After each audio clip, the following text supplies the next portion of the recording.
लेकिन हमारे व्रज को एक बहुत सुंदर भाव है। कहा, वृषभानु बाबा और नंद बाबा ये दोनों बचपन के सखा हैं, बाल सखा हैं, किशोरी जी के पिताजी और लाल जी के पिताजी। और ये दोनों जमुना जी स्नान करवे जामे और एक दूसरे के हाथ पकड़ करके जमुना जी में गोते लगामे और हर गोता में कहें हमारो तुम्हारो प्रेम बनो रहे, हमारे परिवार को प्रेम बनो रहे। नंद बाबा कहें तुम्हारो बरसानो खूब आनंद करे, वृषभानु बाबा कहें तुम्हारो नंदगाम गोकुल खूब आनंद करे। अंत में गोता लगा के कहें अगर हम में तो एक के लाला और एक के लाली है जाएगी तो यह मित्रता को हम संबंध में परिवर्तित कर देंगे और एक दूसरे के समधी बन जाएंगे। ये बात कहती भानु बाबा के नेत्र सजल है जाते। बोले मेरी तो एक ही इच्छा है। बोले का लाला आपको हो, लाली मेरी हो। मोह तो लाली को पिता बननो है। बंधुओं, ये वृषभानु जी कौन है पता है आपको? सूर्य। सूर्य ही वृषभानु बाबा बनकर के आए हैं। प्रसंग आता है कि जब भगवान ने मोहिनी रूप धारण किया, मोहिनी रूप क्यों धारण किया है तो पता है सबको? क्योंकि समुद्र मंथन में अमृत निकला था, उसको लेकर के दैत्य भाग गए, तो भगवान ने कहा कि इनको रिझाने लुभाने के लिए हमको लाली बनना पड़ेगा। वही हुआ, मोहिनी बनकर के जैसे ही ठाकुर जी आए, इतने सुंदर बनकर के आए, राक्षसों ने सीधा अमृत कलश हाथ में दे दिया। बोले तुम पिलाओ, तुम्हारे हाथ से पिएंगे। मोहिनी भगवान बोले पहले देवताओं को पिला दूं। क्यों? अरे अमृत कलश है ना, ऊपर पतला पतला है, नीचे गाढ़ा है, पतला पतला इनको पिला देती हूँ, गाढ़ा गाढ़ा तुमको पिलाऊंगी। दैत्य सब बोले तुम जैसे चाहो पिला दो, हम तो तुम्हारे हाथ बिक गए हैं, इतने सुंदर बन के आए ठाकुर जी। कहते हैं केवल दैत्य नहीं, देवता भी ठाकुर जी के रूप पर मोहित हो गए थे। कई लोगों को यह बात अनुचित सी लग जाती है। हमारे देवादिदेव महादेव जब मोहिनी भगवान प्रकट हुए ना, तो मोहिनी रूप देख, वो तो जानते हैं कि नारायण ही हैं और मेरे इष्ट हैं। मोहिनी भगवान के पास गए, बोले मैं तुमसे ब्याह करूंगा। मोहिनी भगवान बोले नारायण हूं मैं, देवताओं दैत्यों के लिए आया हूं। बोले जो भी हो, अब तो हम आपसे ब्याह करेंगे। आप इतने सुंदर बन के आए हो, हमसे ब्याह कर लो। इतने सुंदर लग रहे थे। अरे वरुण जी, चंद्र जी, जितने देवता हैं सब पीछे पड़ गए मोहिनी भगवान के, पर मोहिनी भगवान को माया करनी पड़ी, नहीं तो देवता ही पीछे हो गए थे। बोले तुम्हारे लिए नहीं, दैत्यों के लिए बन के आया हूं मैं। लेकिन कहते हैं कि जब मोहिनी बनकर के ठाकुर जी आए, सारे देवता उनसे ब्याह करने की इच्छा रख रहे थे, लेकिन एकमात्र सूर्य थे, उनके चित्त में क्या इच्छा हुई? सबके मन में इच्छा है इतनी सुंदर पत्नी हो, पर उनके मन में इच्छा थी इतनी सुंदर बेटी हो, मेरी बेटी, मैं इतनी सुंदर पुत्री का पिता बनूं, ये मुझे सौभाग्य मिले। मोहिनी भगवान और किसी के भावना पर नहीं रीझे, लेकिन टेढ़ी नजर से सूर्य नारायण को देखने लगे। बोले आप जो सोच रहे हैं मुझे बहुत भा रहा है। तो बोले पूर्ण कर दीजिए ना। बोले करूंगा। कब करेंगे? बोले द्वापर में जब हम कृष्ण बनकर के आएंगे, तब आप ही वृषभानु बनकर के आएंगे और आपके यहां मेरी ही आह्लादनी शक्ति। आह्लादनी शक्ति मतलब कुछ अलग नहीं है बंधुओं। आह्लादनी शक्ति किसको कहते हैं?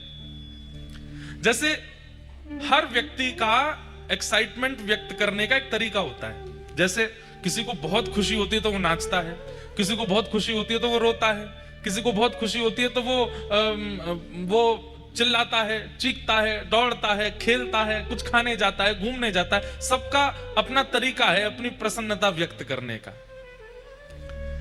जब परम पिता परमात्मा श्रीमन नारायण, जब उनके चित्त में अत्यंत आह्लाद होता है, तो उनका आह्लाद वो प्रकट नहीं कर पाते, वो जमा होता जाता है, इकट्ठा होता जाता है। ठाकुर जी मन में विचार करते हैं कि इसको कैसे प्रकट करूं, इसको कहां व्यक्त करूं। परमात्मा है, वो कुछ करने जाएंगे तो उनके लिए विस्तार भी तो बहुत चाहिए। तब ठाकुर जी ने अपने उस हृदय में व्यवस्थित आह्लाद को इकट्ठा करके एक परम प्रवीण स्वरूप बना दिया, और वही ठाकुर जी का परम आह्लाद ही किशोरी जी के रूप में प्रकट हुआ। श्री राधा रानी ठाकुर जी की परम प्रसन्नता का जो आह्लाद का स्वरूप है वो श्री राधा रानी है। और एक बात कहें, रुक्मणी जी ने राधा रानी के दर्शन किए। जब कुरुक्षेत्र की कथा आती है भागवत में, जब भगवान के 16,108 ब्याह हो गए, द्वारिकाधीश बन गए, उसके बाद कुरुक्षेत्र में 100 साल बाद ब्रजवासियों से मिले ठाकुर जी, तब रुक्मणी आदि सब पत्नियों के मन में आया कि ये राधा रानी को देख के तो आए कितनी सुंदर है, त्रिलोकी सुंदर कृष्ण की हम पटरानियां हैं, हमारी सुंदरता के आगे स्वर्ग की उर्वशी आदि, रंभा आदि अप्सराएं भी फीकी लगती हैं, परंतु ये राधा रानी कैसी है, एक बार देख के तो आए। थोड़े अभिमान में गई हैं किशोरी जी को देखने के लिए। आहा, वर्णन करते हैं कि भगवान की अष्ट पटरानियां जब किशोरी जी का दर्शन करने के लिए गईं, तो जैसे ही जिस शिविर में किशोरी जी विराजमान थी उसमें भीतर प्रवेश किया तो मृग नैनी, मृग जैसे नेत्र, दूध जैसा श्वेत बिल्कुल वर्ण, धीर गंभीर नेत्र, एक बार किसी को देख लें तो वो वहीं स्तब्ध मूर्तिमंत हो जाए। हस्तकमल ऐसे मानो जैसे कोई नील सरोवर के कमल खिल गए हों। चरण ऐसे कि जब चलें तो उनके चरणों से उत्पन्न होने वाली ध्वनि को नेत्र बंद करके सुनते रहें। इतना सुंदर स्वरूप। ये स्वरूप काम प्रकट नहीं करता, बल्कि प्रकट हृदय में काम को नष्ट और कर देता है। ऐसा स्वरूप प्रकट हृदय में क्रोध को भी नष्ट कर दे, ऐसा स्वरूप। हमारे अंदर जितने दोष हैं वो दोष समाप्त से हो जाते हैं, ऐसा स्वरूप। देख करके 8 पटरानियां तो नतमस्तक हो गईं और मन में सोचने लगी हम काय बात की सुंदर हैं, सुंदरता तो इसे कहते हैं। प्रणाम किया, हे किशोरी जी, हे वृषभानु दुलारी, हे बरसाने वारी, हे श्यामाजू, हमारो प्रणाम स्वीकार करो। तुरंत रुक्मणी जी को उठाया, मैं राधा रानी नहीं हूं, मैं तो दासी हूं। राधा रानी भीतर है, मैं तो दासी हूं। किशोरी जी तो भीतर विराजमान है। 8 में से 4 तो वहीं से लौट गए। बोले जब दासी की सुंदरता हमसे सहन नहीं हो रही है, किशोरी जी को कहां देखेंगे हम। 4 ने प्रयास किया और भीतर गई तो बाहर जिसे देखा उससे भी अतीत सुंदर। बाहर वाली की सुंदरता तो दोष नष्ट कर रही थी, अंदर जिसको देखा उससे दोष नष्ट तो हुए बल्कि गुण प्रकट होने लगे। दया, प्रेम, शीलता, ये सारे जो अच्छे गुण होते हैं उसका दर्शन करके वो प्रकट होने लगे। बोले निश्चित किशोरी जी हैं। प्रणाम किया, बोले आप किशोरी जी? बोले नहीं नहीं, मैं दासी हूं। किशोरी जी भीतर है। 2 वहां से भी लौट गई। बोले कि अब किशोरी जी को नहीं सहन कर पाएंगे हम, ये तो दासियों ने हमारे मान का मर्दन कर रखा है, किशोरी जी क्या करेंगे। कहते हैं अंत तो गत्वा रुक्मणी जी पहुंची बस, और जैसे ही रुक्मणी जी ने प्रवेश किया, असंख्य, संख्या गिनी नहीं जा सकती, इतनी असंख्य सुंदरियां चारों ओर बैठी हैं। और उन सबकी सुंदरता में विशेषता यह है, एक की भी सुंदरता काम प्रकट नहीं कर रही है, सबकी सुंदरता गुण प्रकट कर रही है, नेत्रों से अश्रु प्रकट कर रही है, दीनता प्रकट कर रही है, दैन्य प्रकट कर रही है। और उन सब के मध्य में एक सिंहासन पर तप्त कांचन गौरांगी श्री राधे वृंदावनेश्वरी श्री किशोरी जी विराजमान है। रुक्मणी जी देखते ही मूर्छित हो गई, बेहोश हो गई, सुंदरता सहन नहीं कर पाई, इतनी सुंदर। किशोरी जी के रूप का कहां वर्णन करूं मैं।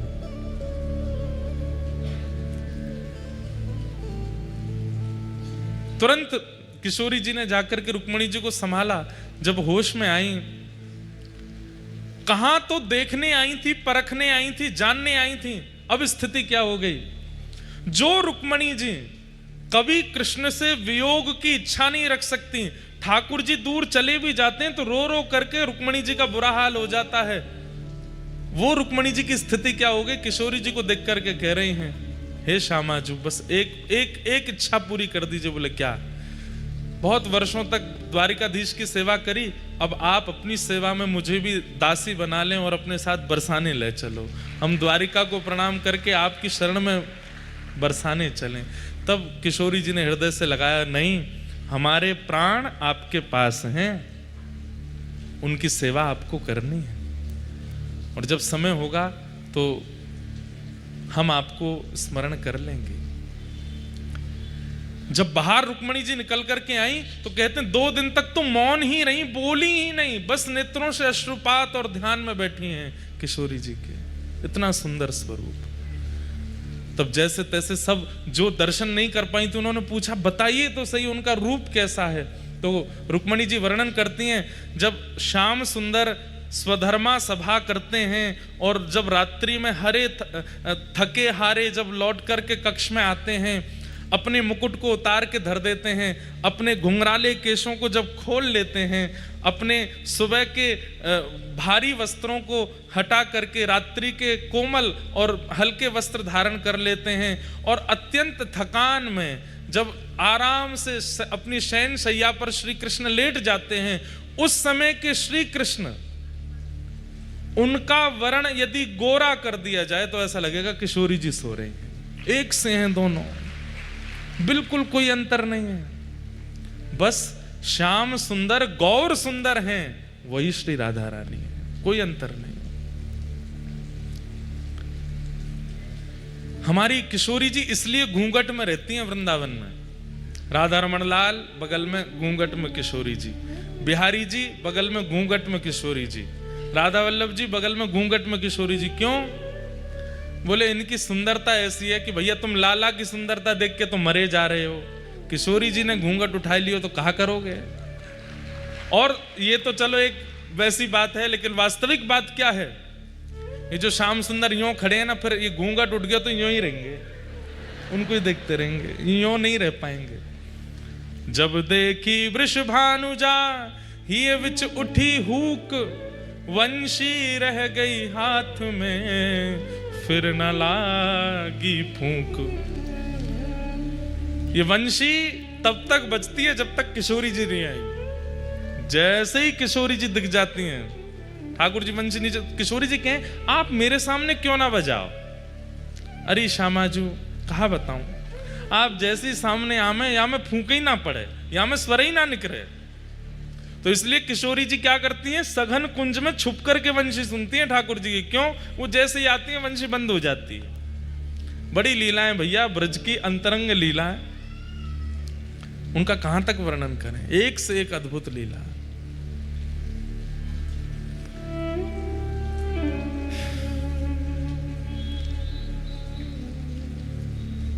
श्रीनाथ जी ये नीची नजर करके खड़े हैं, कारण जब गिरिराज जी धारण किए उस समय सब ब्रजवासी ऐसे बैठे थे जैसे आप सब लोग बैठे हैं। चारों तरफ ब्रजवासी घेर करके ठाकुर जी को, बीच में लाला खड़े हैं। तभी ठाकुर जी ने कहा देखो कि बीच में बिल्कुल मध्यस्थ सब सखीन के बीच में किशोरी जी भी खड़ी हैं। ठाकुर जी बोले जय बढ़िया है, लाडली जी सामने खड़ी हैं, इनके रूप लावण्य को दर्शन करूं। तो किशोरी जी को देख रहे हैं ठाकुर जी, गिरिराज जी धारण करके नीचे खड़ी हैं, या हमारे ये स्वरूप है, ऐसे नीचे नजर करके किशोरी जी का दर्शन कर रहे हैं। हमारे जयदेव महाप्रभु तो गीत गोविंद में कहते हैं, अभिनव जलधर सुंदर धृत मंदर है, श्री मुख चंद्र चकोर जय जय देव हरे। बोले भैया लाल जी ने इंद्र ते कही है कि तू 7 दिना नहीं, तू जब तक तो पे है ना सके तब तक वर्षा कर तो ही रहे। जयदेव महाप्रभु कहते हैं, बहुत सुंदर बात है, ध्यान से सुनो। जयदेव महाप्रभु बोले हे महाप्रभु जगन्नाथ जी एक बात बताओ। बोले क्या? आपने गिरिराज जी उठाए, सबको पता चल गया कि आप भगवान हो, इंद्र को पता नहीं चला। और इंद्र ने इतनी बुद्धि विवेक नहीं रखी कि 7 वर्ष का बालक 7 कोस लंबे चौड़े गिरिराज जी को एक उंगली पर धारण कर रहा है, ये सामान्य मानव तो नहीं कर सकता, ये परमात्मा ही होंगे। और यदि इतना भी इंद्र को पता नहीं चला तो काय बात का देवराज है वो। भाई इतनी बुद्धि तो हम सामान्य लोग भी करते हैं कि इतना बड़ा कोई कार्य कर दे तो मानव तो नहीं हो सकता। तब जगन्नाथ जी बोले नहीं, इंद्र को पता चला ही नहीं था कि मैं परमात्मा हूं। बोले सुनिए, ये तो बात आपने सबको बोल रखी है कि इंद्र को पता नहीं चला, पर अंदर की बात मुझे पता है। तो ठाकुर जी बोले क्या पता है? बोले मुझे पता है, जैसे ही आपने गिरिराज जी उठाए इंद्र को तो तभी पता चल गया था कि आप परमात्मा हो। लेकिन उसने 7 दिन 7 रात्रि तक वर्षा क्यों करी? बोले क्यों? क्योंकि जैसे ही आपने देखा कि सामने किशोरी जी खड़ी हैं, एक टक देखने का अवसर मिलेगा, ना ये इधर जामेंगी ना ये उधर जामेंगी, बढ़िया इनको दर्शन करने को अवसर मिलेगा, तो आपने ही इंद्र को आज्ञा करी, बोले सुन जितनों तो पे भंडारे बरसा तो ही रहे, मैं यूं ही खड़ा रहूंगा, ये मेरे सामने ही खड़ी रहेंगी, इनको देखता रहूंगा। वो तो 7 दिन 7 रात्रि में इंद्र के पास पानी खत्म है गयो, नहीं तो आप तो 7 साल तक यूं ही खड़े रहते। तब जगन्नाथ महाप्रभु के नेत्र सजल हो गए और उन्होंने गीत गोविंद को, जो ये पद है, इसको प्रमाणित कर दिया। बोले जो भी गाएगा इसको मैं उसको प्राप्त होऊंगा। क्यों? क्योंकि मेरे अंतरंग भेद को जयदेव महाप्रभु जानते हैं। ये 7 दिन 7 रात्रि तक कुछ भाई लॉजिकल बात है, इंद्र को नहीं पता चला कि ये परमात्मा है, मुझे नहीं वर्षा करनी चाहिए। ठाकुर जी नहीं आज्ञा कर रखे, जितना ऐसा कि बरसात हो रहे। 7 दिन बाद जब ऐसी रिमझिम हो गई तो ठाकुर जी बोले कहा भयो खत्म है गयो पानी, सब बरसाई दियो, अब तो जय जय मुंह पे पानी ना बचो। तब जाके आपने गिरिराज जी नीचे धरे, नहीं तो आप तो यूं ही खड़े रहते। अभिनव जलधार सुंदर धृत मंदर धृत मंदर श्रीमुख चंद्र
कर रहे थे कि नंद बाबा और वृषभानु जी संग में स्नान करते हैं और गंगा जी में डुबकी लगा के कहें अगर हमारे लाला लाली भाई तो उनको ब्याह कर देंगे। अब वृंदावन में 2 रीति चलती हैं। एक रीति के अनुसार तो किशोरी जी 1 साल पहले भई हैं ठाकुर जी से, और एक रीति के अनुसार किशोरी जी 1 साल बाद भई हैं ठाकुर जी के। दोनों रीति अपनी जगह ठीक हैं। कई लोग बड़ों माने, कई लोग छोटों माने, पर अब जो हम लीला सुनेंगे उसमें किशोरी जी छोटी हैं ठाकुर जी से। तो वृषभानु बाबा के यहां खबर पहुंच गई, बोले कहा नंद जी के लाला भयो है। जैसे ही सुनी नंद जी के लाला भयो है महाराज, तुरंत वृषभानु जी ने अपने सब मंत्री आदि सब इकट्ठे किए, खूब डलियान में सामग्री भर भर के, और महाराज टोपी कुर्ता लेकर के, बढ़िया सुंदर श्रृंगार, गरे के हार और रत्न आदि लेकर के, और पहुंच गए भानु बाबा। अब जगह जगह से बधाई आ रही है। नंद बाबा अटारी पर खड़े हैं, अटारी पर खड़े होकर के जैसे ही देखे भानु बाबा आए हैं, बड़े प्रसन्न नीचे दौड़ करके आए, भानु बाबा को हृदय से लगायो, अरे भैया आप सबकी कृपा से लाला भयो है। भानु बाबा बोले यही मारे तो हम सामग्री लेके आए। बोले इतनी सामग्री? हाँ भैया रखो सब सामग्री। सामग्री रखी तो जब उठा के देखी तो बालक को जन्म हुआ खिलौना आमे, बालक को जन्म होवे तो बतासे आवे और सब सामग्री आवे, पर यहाँ पे खिलौना नहीं आए हैं, तो दुल्हा के जो सामान होते हैं वो आए हैं। पहनने के वैसे वस्त्र आए हैं, वैसे ही कुंडल आए हैं, वैसे गले के बगनखा आए हैं, सिर की पाग आई है, पावन की छोटी छोटी जूती आई हैं, और एक दुल्हा का जो आवरण होता है वो सब आया है। नंद बाबा बोले सामग्री तो बहुत आई, पर ये तो कुछ अलग सी है। तो हमारे जमाई राजा भय हैं, उनके काजे लेके आए हैं, और हम तो टीको करके जाएंगे। मतलब ठाकुर जी के जन्म है तो दूसरे दिन सगाई है गई ठाकुर जी की। और सुनो, सगाई तो भाई, लाली तो अभी भाई ना, बहू को जन्म ना है भयो, पहले ही सगाई है गई है। नंद बाबा के आंखन में आंसू आ रहे हैं, और यशोदा मैया तो कह रहे देखियो ये कैसो लाला भयो हमारे यहाँ। बोले क्यों? अब भाई लाली को जन्म ही ना भयो, भानु बाबा की अभी कोई लाली है ही ना, और ये तो पक्की करके आए। पंडित जी पूरी पीली चिट्ठी आदि सब लिख रहे हैं, ठाकुर जी के नाम से बढ़िया पक्को है गयो संबंध। नंद बाबा तब तो कुछ बोले नहीं। ठाकुर जी को टीको है गयो, गले में हार पहना दियो, छोटी सी अंगूठी पहना दी, पावन में जूती पहना दी, सिर पर पाग पहना दी, और जैसे जमाई के पांव छूमे ऐसे पांव छू छू करके, और भैया पलना में जमाई राजा झूल रहे हैं, ससुर जी परिक्रमा कर रहे हैं, वंदन कर रहे हैं। नंद बाबा तो देखते रहे, कुछ बोले नहीं, भावुक हो रहे हैं। पर थोड़ी देर बाद जब भानु बाबा आए, बधाई हो, अब तो हम समधी है गए। समधन जी राम राम। यशोदा मैया भी कहे सब ठीक है भैया, लेकिन नंद बाबा पूछ बैठे, एक बात बताओ। भानु बाबा बोले कहा मैं बुरा मत मानियो। बोले ना मानूंगा, देखो सौगंध है, बुरा मत मानियो। बोले ना मानूंगा। तुमने लाला को टीको कर दियो, अंगूठी पहना दी, सब कर दिए, रिश्तो पक्को कर दियो, सगाई कर दी, पर बहू कहाँ है? हमारी बहू को जन्म तो भयो ना अभी, और जहां तक मोए खबर है अभी दूर दूर तक कोई संकेत भी नहीं है कीर्ति मैया के। तो ये आप ये पक्की अक्की करके चले गए हो, कैसे या को होगो कैसे? बोले कि देखो ब्राह्मणन ने संग लेके आया हूं, और शास्त्रन में बताए गए रीति रिवाजन के अनुसार मैंने सब संबंध कर दियो है, टीको कर दियो, जूती पहना दी, अंगूठी पहना दी, सब पक्की कर दी, सगाई है गई, ब्राह्मणन की साक्षी में सब मैंने कर दियो। अब जमाई तो मेरे लाला बन गयो है, अब जमाई की पूर्ति करवे के काज देवतान को लाली भेजनी पड़ेगी मेरे घर। अब तो लाली को आनो ही पड़ेगो। यमुना मैया, गंगा जी, यमुना मैया, गैया और सब ब्राह्मणन की सन्निधि में मैंने लाला को टीको कियो है। अब इन सबन की जिम्मेवारी है कि लाला की सगाई है गई है, मैं ससुर बनूंगा। अब ससुर तब बनूंगा जब लाली होगी, तो लाली इनको देनी पड़ेगी। या हमारे मैं तो पक्की करके आया हूं कि अब लाली होएगी, अब तुमको भरोसा लाली ही होएगी। सब बाहर जैसी बात खबर हवा की तरह, ऐसी बातें तो बहुत जल्दी फैल जाती हैं। वैसे कितना अच्छा कर रहा है व्यक्ति संसार में, वो कितना दान कर रहा है, कितना पुण्य कर रहा है, कितने भले कर रहा है, उसकी बात नहीं फैलेगी। लेकिन एक तो उसने गड़बड़ी क्या करी ये बात, और किसका कहां कैसे संबंध सगाई कहां हो रही, ये बहुत जल्दी फैल जाती है, हवा की तरह फैलती है। बाहर हल्ला मच गया, बोले अरे बधाई हो बधाई हो। बोले काय बात की बधाई? बोले लाला भयो हो, बाकी तो बधाई चली रही है, अब काय की बधाई? बोले लाला को संबंध भी है गए हो, लाला की सगाई है गई। सब ब्रजवासी नंद घर आनंद भयो गा रहे थे, अब कहा गा रहे हैं? नंद मेहरगर धोटा जायो, बरसाने ते टीको आयो। नंद मेहर के यहाँ पे लाला भयो, और भैया बरसाने ते टीको आ गयो, बधाई हो। सबन को बधाई है लगी, लाला की सगाई है गई। ये हमारे ब्रज में ऐसो कह में छठी ते पहले तो लाल जी की सगाई है गई, छठी नहीं पूजी है, ऐसे लाला है। एक वर्ष बाद, एक वर्ष एक महीना बाद, लगभग 13 महीने बाद भानु बाबा के यहाँ लाली ने जन्म लियो। श्री किशोरी जी को जन्म भयो, श्री राधा रानी को जन्म भयो। आहा,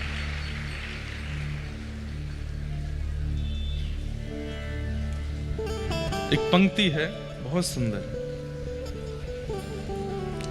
अब ये सब कथा में ऐसे आज बोलनी नहीं थी, पर निकल रही है अपने आप।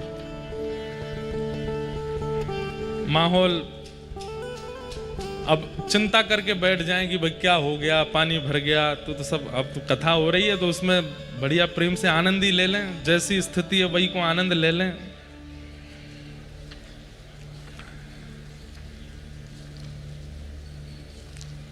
जब किशोरी जी को जन्म भयो तो नंद बाबा ने मन में ये विचार करी, और यशोदा मैया तो कहते जा 1 साल के लाला हैं, गोद में लेकर के मैया बढ़िया सुंदर पीतांबरी और धोती पहना के टोपी पहना के ले जा रही हैं।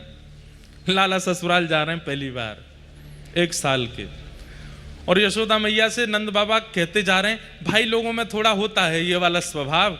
वो कह रहे हैं देखो हमारे लाला को जैसो नंदोत्सव भयो ना वैसो नहीं हो रहा होगो बरसाने में, हमारे लाला जितनो थोड़ी है रहोगो, हमारे लाला के उत्सव में तो ये भयो ये भयो ये भयो, सब उनको लग रही है कि हमने ज्यादा बढ़िया कियो, बरसाने में इतना बढ़िया नहीं है रहोगो।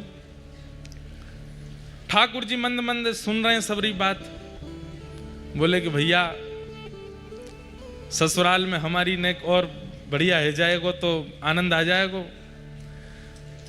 तो जैसे ही बरसाने आने लगे, समीप पहुंचने लगे, तो जैसे वर्षा में नीले बादल आकाश में दिखाई देते हैं, थोड़ी दूर बचा है बरसाना, पीले पीले पीले केसरी गुलाबी और ऐसे विचित्र विचित्र रंग के बादल दिखाई दे रहे हैं आकाश में। तो नंद बाबा बोले एक गुलाबी बादल तो पहली बार देखो मैंने, एक केसरी बादल तो पहली बार देखो, पीरो बादल पहली बार देखो, हरो बादल पहली बार देखो, ये कैसे ऐसे बादल है रहे हैं। तो बताए बोले भैया भानु बाबा के लाली के जन्म में इतनो वीर गुलाल उड़ाया गयो, इतनो दही केसर कीच उड़ाई गई कि वे उड़ते उड़ते आकाश तक पहुंच गई और आकाश के बादल भी रंगीन है गए। नंद बाबा जब पहुंचे हैं तो कहा देख रहे हैं बरसाने की नालीन में, जो नाली होती है बरसाने की नालीन में भी केसरिया रंग की धार बह रही है। इतनो केसर, इतनो चंदन, इतनो अबीर, इतनो गुलाल, ये सब बांटे गए। और महाराज लाला जब भयो ना नंद बाबा के, तो नंद बाबा एक अटारी पर बैठ गए और सबंत कह दी अपने अपने घर से बर्तन ले आओ, जितनो बड़ो बर्तन उतने लड्डू दूंगो। लेकिन यहां का हैरो है, यहां पे एक कोने में तो भानु बाबा बैठ करके बर्तन भी दे रहे हैं बड़े बड़े, और फिर उन बर्तनन में भर भर के लड्डू भी दे रहे हैं, रतन दे रहे हैं, आभूषण दे रहे हैं। महाराज इतनो सब देख करके नंद बाबा बोले अरे मेहर मुंह को तो लगी हमारे लाला को उत्सव बढ़िया भयो, लेकिन ये वृषभानु बाबा की लाली के उत्सव के आगे तो ऐसा लग रहा हो कोई छींटा होगा हमारे लाला को उत्सव, इतनो बृहद उत्सव। ठाकुर जी बड़े खुश है रहे, ससुराल आए हम पहली बार, बोलनो जाने ना है, एक दांत निकल आया हो बस। मैया लेकर के गई, खूब सारे आभूषण लेकर के आई हैं श्री जी को पधराने के लिए। सोने के पलना में श्री लाडली जी पौड़ी हैं, झूल रही हैं। जैसे ही किशोरी जी को दर्शन कियो, आहा जितने आभूषण, जितने रत्न, जितनी मणि लेकर के आई सब फीके लगन लगी। मन में विचार करने लगी कि ये सब तो मैं कहाँ दूंगी, अरे या लाली के लैया तो ये सब मणि रत्न आभूषण सब फीके या के लैया। मन में बड़ी व्यथित है गई कि मैं लाली की सुंदरता की योग्य कोई वस्तु लेके नहीं आई अपने साथ में, और जबकि असंख्य सैनिक और असंख्य ब्रजवासियों के संग डलियाओं में भर भर के रत्न लाई हैं, लेकिन वो सब किशोरी जी की सुंदरता के आगे फीका लग रहा है। राधा रानी नंद रानी बड़ी व्यथित है गई, बोले अब मैं तो लाली के काज कछु लाई ना योग्य। इतने में गोद में बैठे हुए ठाकुर जी ने अपने आप भारी करन लगे, बोले मैया मैं बैठो तो हूं रतन, तू और रतन ने काय को देखे मुंह पे नेक ध्यान दे। अब मैया नेक नेक में संभाले लाला है, ऊंचो करे फिर लटक जाए नीचे। मैया को ध्यान ही ना जा रहा लाला पे, वो जो सोच रही कोई रत्न नहीं लाई। अरे नंद बाबा हमारे गोकुल में ऐसा कोई आभूषण नहीं है, ऐसा कोई मणि नहीं जो वृषभानु लाली को दियो जा सके। ठाकुर जी फिर चोटी पकड़े, हाथ पकड़े, खोचा मारे, नेक मुंह तो देखो मैया। धीरे ते मैया डांट वे के कहा है इतना उधम मचावे। और जैसे ही ठाकुर जी को देखो, ठाकुर जी मंद मंद देख रहे हैं मैया को। अचानक तो मैया के मन में आयो लाला और जेरी लाली। मैया बोली अरे मेरे नीलमणि तो बढ़िया रत्न कौन होएगो। तुरंत ठाकुर जी लिए और श्री किशोरी जी के ऊपर 8 बार बारे, जैसे कोई की नजर उतारे ऐसे ठाकुर जी 8 बार बारे और 8 बार बार करके किशोरी जी के पलना में ही लाल जी सुवाए दिए। जैसे ही सुवाए हैं महाराज, आकाश से पुष्प वर्षण होने लगे। शंकर जी रूप बदल करके आ गए, सबन के नेत्र सजल हैं। यहाँ झांकी को देखवे के काजे छोटी सी किशोरी जी हैं, बगल में नेक्स से लाल जी हैं, एक ही पलना में पौड़े हैं। आज पहली बार जुगल दर्शन है रहे हैं और वह दर्शन को करवे के लिए प्रगटी श्री राधा रूप अगाधा, सब सुख साधाना वे। मुनि प्रेम अगाधा मेटन बाधा, लखरति लोटी लजावे। ब्रज घर घर माई बटे बधाई, सब मिल मंगल गावे। कीरत बड़ भागी अति सुख पागी, पुरजन करत बढ़ाई। सुर नर मुनि हर से सुम नहीं बरसे, चढ़े विमान आए। अरे बरसाने में विमान इकट्ठे हो गए आकाश में। भानु बाबा को जा जा करके कह रहे हैं ब्रजवासी, बाबा बाहर कछु अजीब से बादल आए हैं। बाहर आए करके देखे तो बादल नहीं है, चमक रहे हैं आकाश में, एक यहाँ एक यहाँ एक यहाँ एक यहाँ। थोड़े जब नीचे आए तब देखे चतुर्मुख ब्रह्मा जी खड़े हैं हाथ जोड़ करके। इधर देखे साक्षात वरुण जी खड़े हैं और सब पुष्प वर्षण करके भानु बाबा के अंगना में प्रगटी श्री किशोरी जी को वंदन कर रहे हैं। भय चित्र से ठाड़े लखि सुड़ बारे, बाजे विविध बजावे। नारद सनकादि शिव ब्रह्मादि, भृगुआदिक मुनि जेते। इंद्रादिक जे जहां सुन नर ते, तहां आए सजन समेत। सब मिलकर जोरे करत निहोरे, जय जय भानु दुलारी। जय कीर्ति कुमारी जय हरि प्यारी, जय जय सुखदातारी। जय नित्य किशोरी प्रिय चित चोरी, यह विनती सुन लीजिए। सब देवता किशोरी जी से क्या मांग रहे हैं? कितना सुंदर बात, क्या मांग रहे हैं? ब्रजवास ही दीजे, ब्रज रज दीजे, चरण शरण रख लीजे। चरण शरण रख लीजे।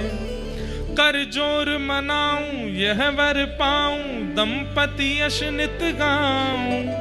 पद कमल सुतोरा महु मुस मोरा, मन नित जहां बसाऊं। यही बात सकल विधि स्तुति करके, निज निज धाम सिधारे। नंदादिक आए अति हर्षाए, सब मिल कंठ लगाए। सब ही जन गावे सब ही बजावे, सब ही दही ले भागे। बरसाने आए विधिन सहाय, जय जयकार करावे। जय जयकार करावे। बोलो वृषभानु दुलारी की। ऐसी रूखी जय बोली आपने। बोलो वृषभानु दुलारी की। बोलो वृषभानु के जमाई की। जय जय श्री राम। ये सब कथाएं प्रकट रूप से नहीं कही जाती, सब जगह कहीं कहीं भाव हो जाता है, मन हो जाता है तो इनको प्रकट किया जाता है। आज पता नहीं क्यों ऐसा लगा कि किशोरी जी का प्रादुर्भाव थोड़ा कह दें। ऐसी हमारी भानु दुलारी। अब आप लोग तो इतनी अव्यवस्था में भी इतने भाव से बैठे हो, हमारे तो मन हो रहा हम क्या क्या सुना दें आपको।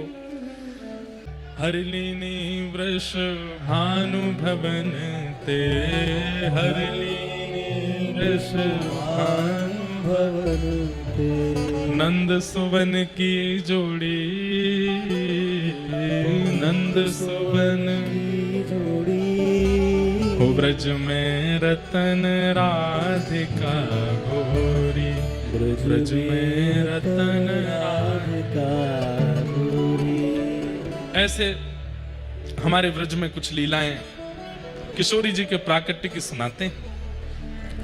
लाल जी 6 दिन के जैसे भय तो पूतना नाम की राक्षसी आई, रूप बदल करके सुंदर बन करके आई। सबको लगा कि रूप लावण्य और वस्त्र इतने सुंदर हैं तो निश्चित है कि श्रेष्ठ ही होगी, परंतु यही गलती हम लोगों से हो जाती है कि हम कई बार रूप की प्रधानता और वस्त्रों की प्रधानता से व्यक्ति का आकलन श्रेष्ठ कर लेते हैं। जरूरी नहीं है कि सुंदरता और सुंदर वस्त्र ही व्यक्ति की श्रेष्ठता बनाते हैं। सबसे विशेष उसके स्वभाव का सुंदर होना आवश्यक है। कोई व्यक्ति अगर रूप से बहुत सुंदर है तो वो बहुत लंबे समय तक अच्छा नहीं लगता। अगर उसके अति सामीप्य में रहने लगो, कुछ दिन बाद उसमें दोष गुण दिखने लग जाएंगे। लेकिन किसी व्यक्ति का स्वभाव यदि सुंदर है, भले रूप से सुंदर नहीं है, उसके साथ लंबे समय तक रहा जा सकता है। इसलिए रूप की सुंदरता हो अच्छा है, पर स्वभाव भी मधुर हो। अब पूतना बाह्य रूप और बाह्य वस्त्र तो ऐसे पहन के आई कि किसी ने उसको रोका ही नहीं, सब उसको जाने दे रहे थे, जाओ जाओ जाओ भीतर जाओ, बैठ जाओ। लेकिन जब यशोदा मैया के पास जाकर के ठाकुर जी को गोद में लिया, कहते हैं कि सब रूप पूतना के मुखमंडल को देख करके रीझ गए, लेकिन ठाकुर जी नहीं रीझे। ठाकुर जी ने अपने दोनों नेत्रों पर हाथ रख लिया, नहीं देखा। क्यों? कई कारण हैं। पहला कारण कि पूतना वास्तविकता छुपा करके आई, और वो ठाकुर जी को बिल्कुल प्रिय नहीं है जो अपनी वास्तविकता छुपाते हैं। वास्तविकता छुपाने का अभिप्राय मतलब सामान्य बातों में, अब ऐसे तो चोर भी अपनी वास्तविकता छुपाते हैं, डाकू भी अपनी वास्तविकता छुपाते हैं, लेकिन सामान्य रूप से जैसे हम आप जैसे लोग, हम लोग भी अपनी वास्तविकता छुपाते हैं। ठाकुर जी के सन्मुख हैं तो लोभी, हैं तो कामी, हैं तो क्रोधी, हैं तो मोही, लेकिन ठाकुर जी के सन्मुख ऐसा आडंबर करेंगे कि हम बहुत श्रेष्ठ हैं, हम तो बड़े दीन हैं, बड़े दुखियारे हैं, हम तो बड़े सरल हैं। ठाकुर जी को वो अति प्रिय नहीं लगते। ठाकुर जी कहते हैं दिखावा और अपनी वास्तविकता छुपाने वाले लोग मुझे प्रिय नहीं। जैसे पूतना, भैया ठाकुर जी वैद्य हैं और वैद्य के सामने अपने बीमारी स्वीकार की जाती है, बताई जाती है। अब जैसी भी बीमारी जो भी है बता दो, वैद्य तभी तो इलाज करेगा। ठाकुर जी वैद्य हैं, उनके सामने जाकर के सब स्वीकार करो कि नाथ हम तो ऐसे हैं, हमारे अंदर ये अवगुण हैं, हम तो इस प्रकार के हैं। सूरदास जी कहते हैं, कौन कुटिल खल कामी मौसम, कौन कुटिल खल कामी, जो तन दियो ताहि बिसरायो, जो तन दियो ताहि बिसरायो। स्वीकार करते हैं सूरदास कि मैं श्रेष्ठ नहीं हूं, जबकि सूरदास कौन है ये सब जानते हैं, उनसे ज्यादा श्रेष्ठ कौन हो सकता है। लेकिन वो ठाकुर जी से कह रहे हैं मैं कुटिल हूं, मैं कामी हूं, मैं ऐसा हूं। वास्तविकता में अपने अवगुणों को स्वीकार करें ठाकुर जी का कि नाथ हम ऐसे हैं, आप कृपा करो, छुपाओ नहीं, छुपाव नहीं। पूतना रूप बदल करके आई, पहला कारण, इसलिए भगवान ने उसको नहीं देखा। दूसरा कारण, रूप बदल करके आई तो आई, यहां गोकुल में आकर के मेरा उत्सव कर रहे, मेरे भजन साधन में लगे हुए जीवों को अपनी ओर आकृष्ट कर लिया, इसलिए ठाकुर जी ने नहीं देखा। कथा चल रही है, यहां पर सब लोग ध्यान से कथा सुन रहे हैं, लेकिन आपकी कोई ऐसा विषय, कोई ऐसी वार्ता या कोई ऐसा काम वो आपको खींचता है, बार बार कह रहा है चलो वो काम ज्यादा जरूरी है, वो करना है, वो वही पूतना है जो ठाकुर जी से विलग करे, जो ठाकुर जी से दूर करे। कथा हर साल तो होती नहीं, हमेशा तो होती नहीं। अब आए हैं कोटा, अब कब आना हो, 2-3 साल, 4 साल, 5 साल, कब आना हो, ये तो आवश्यक है ना। कोई कुछ बोलो का हैं? क्या कह रहे हो? 6 महीना में? वाह, ऐसा प्रेम कियो 6 महीना को दूर कर देगो मोए। कहना तो यूं चाहिए महाराज जी जाओ ही मत। कोई बात ना, अभी धीरे धीरे कथा सुनते सुनते प्रेम आ जाएगा। अपनी एक विषय की बात कि ठीक है, हमेशा कथा थोड़ी होती है। अब इस समय कथा में आप बैठे हैं और किसी कारणवश मन आपका विचलित होता है कि वहां क्या हो रहा होगा, वो करने जाना है, यही ठाकुर जी के संबंध में जो विक्षेप है वही पूतना है। भगवान ने इसलिए पूतना को नहीं देखा। और प्रयास करिए कि पूतना बनिए भी मत। कोई और कथा सुन रहा है, भजन करे, भक्ति करे, कथा सुने, परिक्रमा करे, तो उसमें विक्षेप बनो भी मत। आज के बाद कोई भजन करता दिखे और उसमें आप बीच में रोकने जाओ कोई और काम करवाने के लिए, तो फिर उसमें सोच लेना कि महाराज जी बता गए थे भजन करने वालों को रोकने वाला कौन है? पूतना। अच्छा, ये बात एक जगह में कहीं कथा में कह रहा था, वहां में बड़ा फंसा। एक बालक, उसको पढ़ने से बिल्कुल मन नहीं लगता था और उसने ये बात सुन ली कथा में, वो दूसरे दिन से ही लग गया ठाकुर जी की सेवा में। अब माता जी उसको कहें पढ़ ले, पेपर आ रहे, पूतना बन रही हो आप। महाराज जी ने बोला था कथा में, महाराज जी कथा में बोल के गए थे, जो भजन उसकी माता जी लेके आई, तो बोले महाराज जी मैं, अब इतनी भीड़ थी मैं तो मिल ही नहीं पा रहा था, तो मैंने उनको कहा लिख के दो, लिख के। उन्होंने पूरा पत्र लिख के दिया, बोले आपने ऐसी कथा सुनाई है, ये इसने पढ़ना लिखना सब बंद कर दिया है, मैं इसको पढ़ने के लिए उठाने जाती हूँ तो मुझे पूतना बोलता है। तो उस कंडीशन के लिए अप्लाई नहीं होती है बात। स्वाध्याय तो भजन है। श्रीमद् भागवत में 5 यज्ञ बताए गए हैं, उसमें एक यज्ञ स्वाध्याय यज्ञ है। अगर कोई व्यक्ति नाम जप कम करे, अगर कोई व्यक्ति परिक्रमा भी ना कर पाए, एकादशी व्रत भी ना करे, लेकिन अपना स्वाध्याय निपुण रूप से करता है, ठाकुर जी कहते हैं मैं स्वाध्याय करने वाले को भी मिल जाता हूं। अगर वो स्वाध्याय कोई भजन मार करके करने लगे तो उस स्थिति में नहीं,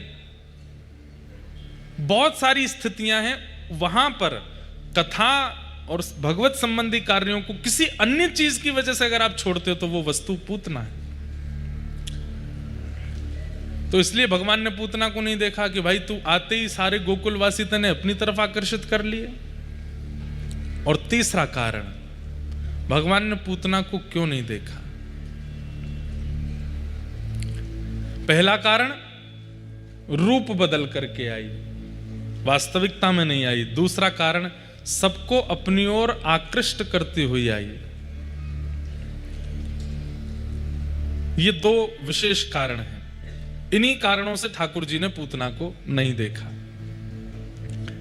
जैसे ही पूतना ने अपना पयोधर भगवान के मुख में प्रदान किया, भगवान ने उसके पयोधर के विष को पिया, दूध को पिया, रस तत्वों को पिया, और अंत में जैसे ही प्राण पीने लगे, पूतना तो व्याकुल हो गई, घबराने लगी, रोने लगी, चीखने चिल्लाने लगी। जैसे ही अपने वास्तविक रूप में प्रकट हुई, नंदालय से बाहर आकर के विशाल रूप धारण कर लिया, तब ठाकुर जी ने आंख से हाथ हटाए, तब देखा पूतना को, अभी अपने वास्तविक रूप में। और भगवान की दृष्टि पड़ते ही पूतना का उद्धार हो गया और 6 दिन के ठाकुर जी ने पूतना का वध कर दिया। बोलो पूतना मर्दन भगवान की। ब्रजवासी सब दौड़े, इतनी जोर की आवाज हुई, दौड़ करके लाला को उठायो और लेकर के सबसे पहले गौशाला गए। गैया के मूत्र से स्नान करा करके, गौमूत्रेण स्नापित्वा पुनर्गौरज सार्वकम, गैया की रज ठाकुर जी के 12 अंगों पर लगा करके लाला को गैया की पूंछ से झाड़ो दियो। कल बंधुओं गोपाष्टमी है। हमारे यहाँ ऐसा हो जाता है कि हम केवल तिथि वाले दिन ही उनकी पूजा करते हैं। जैसे गोपाष्टमी पर गैया की करेंगे, नवरात्रि में देवियों की करेंगे, हनुमान जयंती पर हनुमान जी की करेंगे, रामनवमी पर राम जी की करेंगे। अरे उस दिन विशेष करनी है, बाकी करनी तो रोज चाहिए। कल गोपाष्टमी है, कल प्रथम पूजा कर आइए, और जो लोग रोज नहीं करते वो कल से रोज गौ सेवा या गौ पूजन का नियम बना लीजिए। बंधुओं, आज हमारे राष्ट्र को गौ सेवा की और गौ के प्रति प्रेम की बड़ी आवश्यकता है। गैया की रक्षा के लिए इतने लोग प्रकल्प कर रहे हैं, फिर भी गैया बच नहीं रही है हमारे भारत में। क्यों? क्योंकि हम जीव अभी इतना स्नेह, इतना प्रेम गैया से करते नहीं है। उसके पीछे कारण क्या है? जीव मानते हैं, जानवर मानते हैं गैया को। प्रसंग हमारे पूज्य नाना जी सुनाते थे कि एक बार मैया, ये कल गोपाष्टमी के प्रसंग में आता है, ठाकुर जी गैया चरावे जा रहे तो मैया ने लाला को पादुका पहना दी। तो ठाकुर जी बोले, मैया जी काय को पहना रही है? तो मैया बोली, लाला तेरे कोमल पाम है, तू वन में जाएगो, कांटे कंकड़ लग गए तो। सो ठाकुर जी गिनती करने लगे। मैया बोली, कहा गिनो? बोले, गैयान को भी पहना दे मैया, इनके खुरन में भी बढ़िया बढ़िया पादुका पहना दे, जो इनके तो कांटे लग जाएंगे, और ये तो देख नंगे पाम जावे और फिर आके मीठो मीठो दूध और देवे, मैया इनको भी एक पादुका बनवा दे। मैया बोली, लाला गैया पादुका ना पहने? क्यों? अरे ये तो जानवर है। जैसे ही मैया ने कही जानवर है, ठाकुर जी इतनो रोए, इतनो रोए, इतनो रोए, जिसकी कोई सीमा नहीं। यशोदा मैया चुप करावे, नंद बाबा चुप करावे, लाला चुप ना भयो। जैसे तैसे शांत भये तो बाबा ने पूछी, लाला तू काय को रो ये तो बता।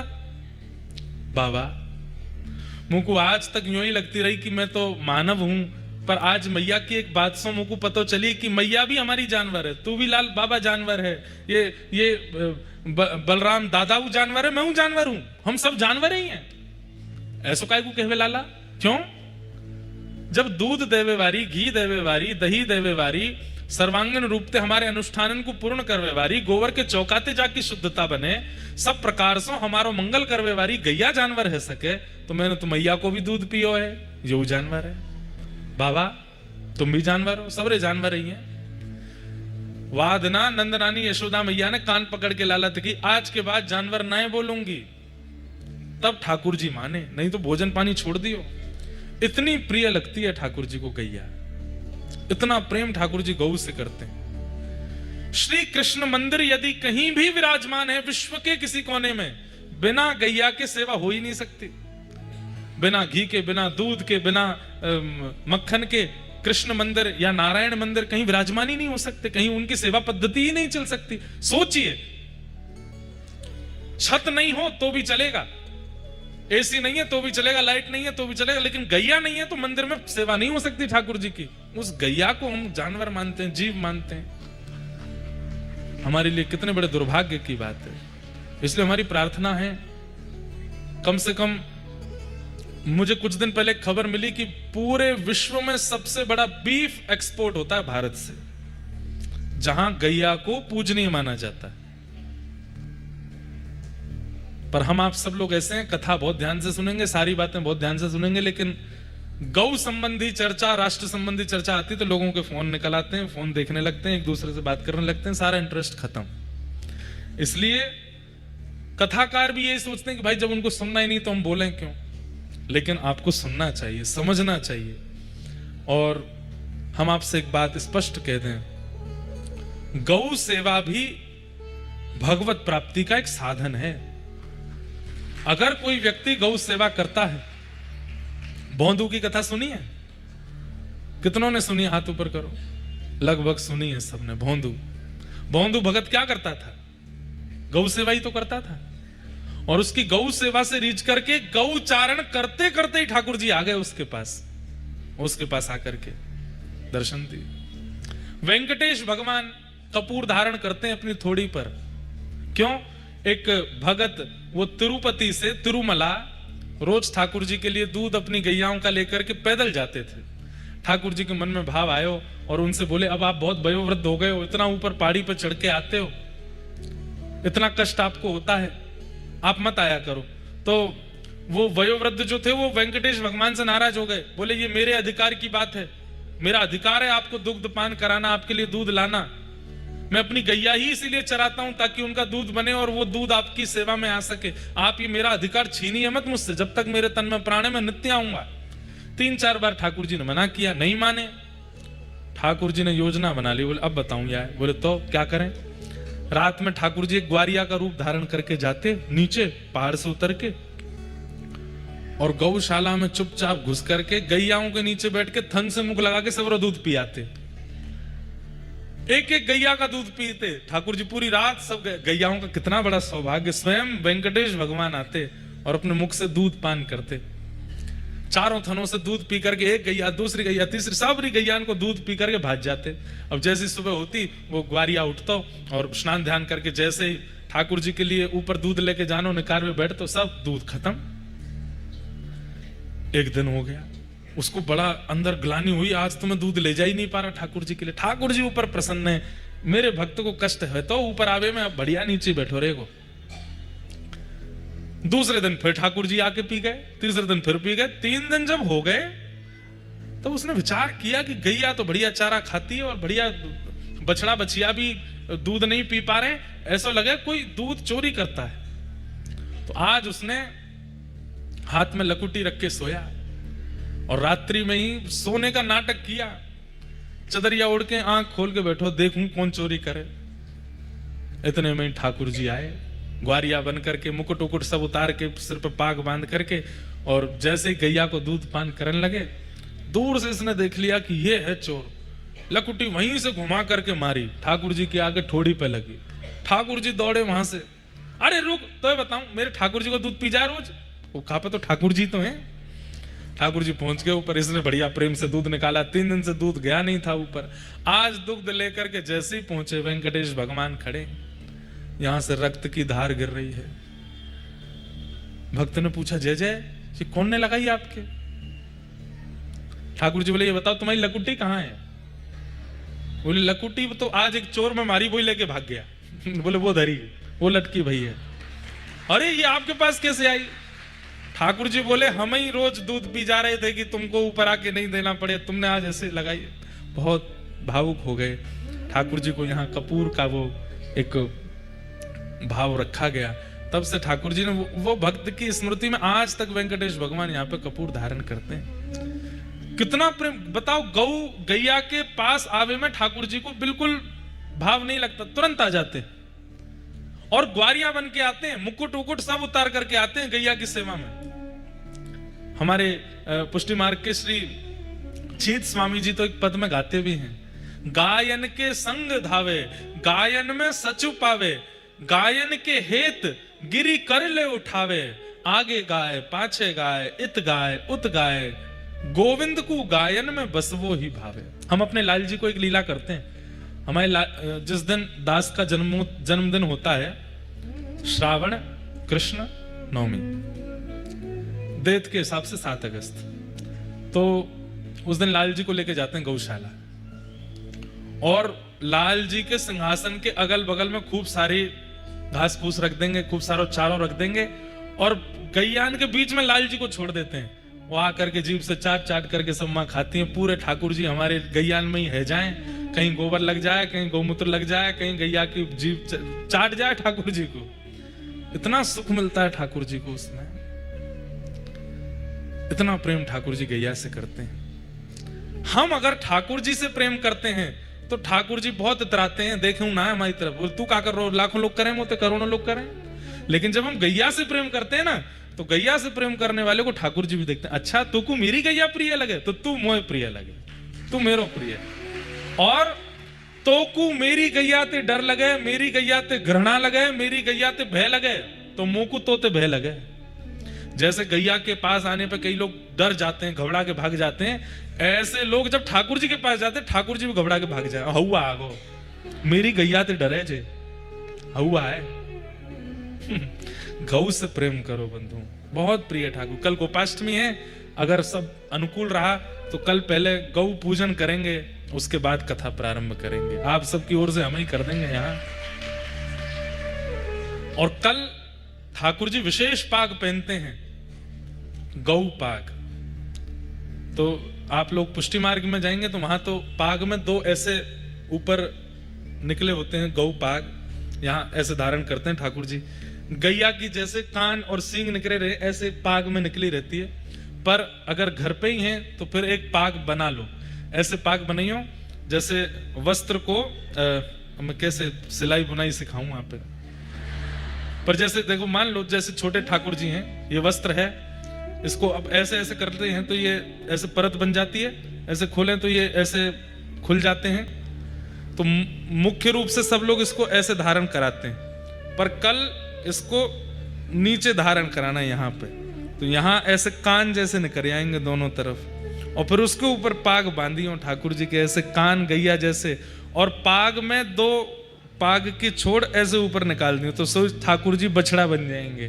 फिर ठाकुर जी को आनंद आवे, गैया चरावे जामे चकाचक। और कल ठाकुर जी को चरण तक पोशाक मत धरई हो, घुटने घुटने तक। ऊंची ऊंची गैया चरावे जाएंगे तो लाला ज्यादा बड़ी पोशाक पहन के जाएगा तो दिक्कत होगी चरावे में। तो या तो ऊंचे बाघे या ऊंची ऊंची ऐसी काचनी ठाकुर जी को पहनाओ, और पामन में एक पतली सी पाजेब पहनाओ। श्रृंगार हल्का करो, ठाकुर जी को कल ज्यादा श्रृंगार नहीं।